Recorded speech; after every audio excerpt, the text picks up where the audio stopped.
perselingkuhan yang sebenarnya itu ada 6. Simak video ini sampai selesai, akan saya jelaskan secara detail apa saja jenis perselingkuhan yang perlu ibu waspadai.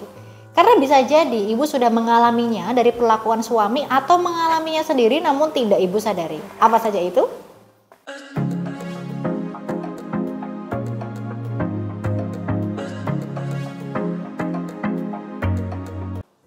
Assalamualaikum warahmatullahi wabarakatuh. Awas, perselingkuhan itu tidak mengacu pada hubungan kontak fisik yang terjadi antara pria dan wanita yang masing-masing atau salah satunya sudah menikah atau punya pasangan.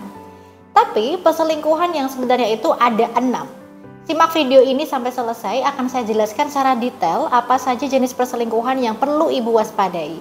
Karena bisa jadi ibu sudah mengalaminya dari perlakuan suami atau mengalaminya sendiri namun tidak ibu sadari. Apa saja itu? Yang pertama adalah perselingkuhan emosional. Perselingkuhan emosional terjadi ketika seseorang mengembangkan ikatan emosional yang mendalam dengan orang lain di luar hubungan utama. Tanda atau cirinya adalah menghabiskan banyak waktu berbicara atau bertukar pesan dengan orang lain, berbagi rahasia dan mencari dukungan emosional dari orang tersebut. Contoh yang sering nih ya, pria dan wanita yang merasa nyaman, curhat masalah rumah tangganya, akhirnya mulai muncul rasa nyaman. Hingga muncul pemikiran negatif pada pasangannya. Akhirnya membanding-bandingkan pasangannya hingga timbullah energi negatif yang menyebabkan segala hal yang dilakukan pasangan itu nampak buruk di matanya.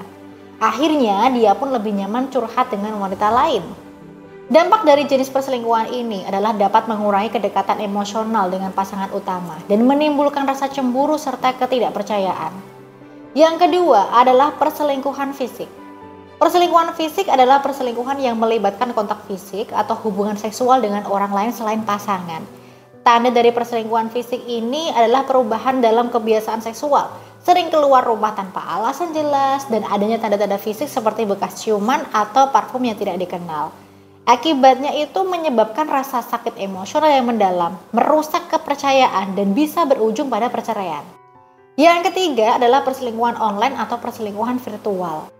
Perselingkuhan virtual adalah perselingkuhan yang terjadi melalui platform digital seperti media sosial, aplikasi kencan, atau situs web. Cirinya adalah menghabiskan banyak waktu online, memiliki akun rahasia, dan berkomunikasi secara intens dengan orang lain di dunia maya. Menghabiskan waktu untuk menonton live wanita lain. Dampaknya meskipun tidak melibatkan kontak fisik, perselingkuhan online bisa sangat merusak hubungan karena mengkhianati kepercayaan pasangan. Pasangan jadi terabaikan dan lain sebagainya. Nah, yang keempat adalah perselingkuhan finansial. Apa sih perselingkuhan finansial itu, Bunda? Perselingkuhan finansial adalah perselingkuhan yang melibatkan penyembunyian atau pengeluaran uang secara diam-diam tanpa sepengetahuan pasangan. Ayo, siapa nih suami atau istri yang suka seperti ini? Saya yakin banyak ya. Tandanya adalah adanya rekening bank atau kartu kredit yang tidak diketahui pasangan, pengeluaran yang tidak bisa dijelaskan, dan kebohongan tentang keuangan. Akibatnya adalah merusak kepercayaan dan stabilitas finansial dalam hubungan, serta bisa menyebabkan konflik besar.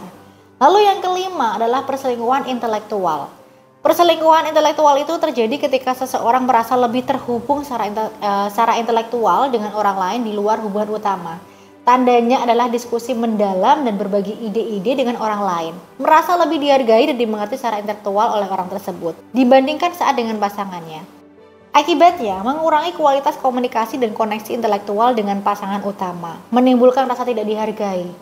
Lalu yang keenam atau yang terakhir adalah perselingkuhan mikro. Apa itu? Adalah perselingkuhan yang melibatkan tindakan-tindakan kecil yang mengarah pada ketidaksetiaan, seperti menggoda, bercanda, dan sebagainya.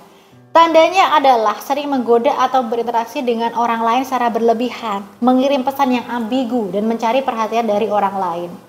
Dampaknya adalah meskipun tampaknya sepele ya, perselingkuhan mikro bisa menimbulkan rasa tidak nyaman dan merusak kepercayaan dalam hubungan. Memahami berbagai jenis perselingkuhan sangat penting untuk menjaga kepercayaan dan keutuhan hubungan. Setiap jenis perselingkuhan memiliki dampak yang berbeda, namun semuanya bisa merusak hubungan jika tidak ditangani dengan baik.